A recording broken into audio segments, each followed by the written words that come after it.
Oops, nakikita ko, takam na siya kasi napakalambot nga naman yung ating crust na yung pagkagat natin ay nadudurog lang talaga agad at samahan pa natin yan ng masarap na palaman. At gamit natin ngayon yung dalawang klase ng harina kaya tara na ga, simulan na natin. So dito, unahin natin gawin yung ating palaman. Sa mainit na kawali, maglagay ng mantika at ilagay na agad yung ating sibuyas at bawang. Gagamit ako dito ng ground beef at ito'y pinakuluan ko muna bago ko dito ilagay. Igisa ko lang yan para maging bango na bango yung ating palaman. At pag nag-light brown na ng kaunti, ilagay ko na dito yung aking patatas, carrots, at gagamit ako dito ng isang lata na kinuha na yung tubig ng green peas or dried peas. At sa pangpalasa naman dito ay maglagay lang ako ng beef nor cubes at soy sauce. At lagyan ng tubig, pakuluan para lumambot yung patatas at carrots. At nag-add ako dito ng asin at black pepper. Sa mga pangpalasa dito mga ga, ay kayo na ho yung magtansya. Depende na ho yan sa inyo. Ay pwede nyo itong dagdagan, pwede ding bawasan. Pero sa akin ay tamang-tama lang yung lasa nito na hindi maalat, hindi din matabang. At pag malambot na yung carrots at saka yung patatas, ay bago natin ito hanguin, ay lagyan muna natin ito ng harina. At ang harina ay tunawin lang natin ito sa tubig.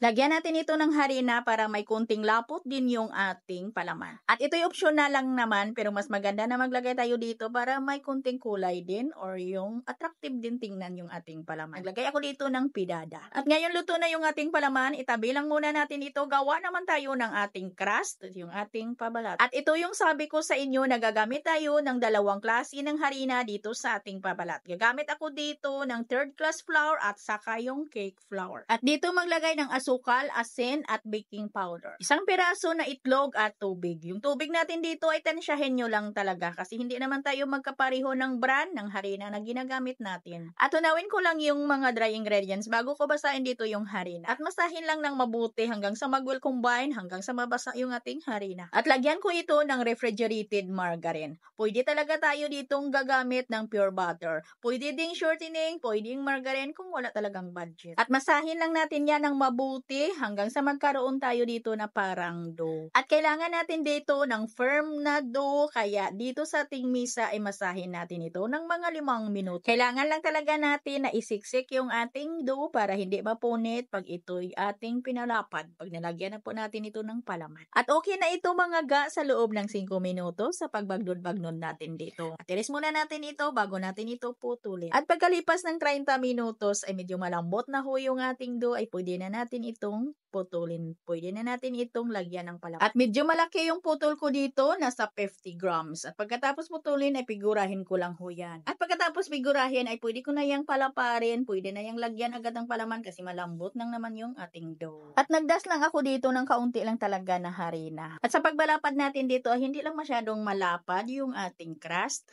At tansyahin lang natin yung isang kutsara natin na palaman. Yung makatupi tayo. At pag natapos natin gawin ito lahat, ay pwede na natin itong isa lang agad. At bago yan, ay butas-butasan natin gamit yung ating tinidor. At nang sa ganun ay hindi din lulubo yung ating crust. At banyahan lang natin ito ng itlog. At kailangan ay nakapag-preheat na tayo ng ating oven. Mga palangga, i-bake natin ito. Pwede naman ninyo itong prituhin, i-deep fry ninyo kung wala kayong oven. At medyo matagal ito mag-golden brown yung ibabaw. Kahit na mataas na yung init ng aking oven. At ang sarap talaga ng ating pabalat, lalo na yung ating palaman, yung ating pabalat, mga ga ay napakatapok.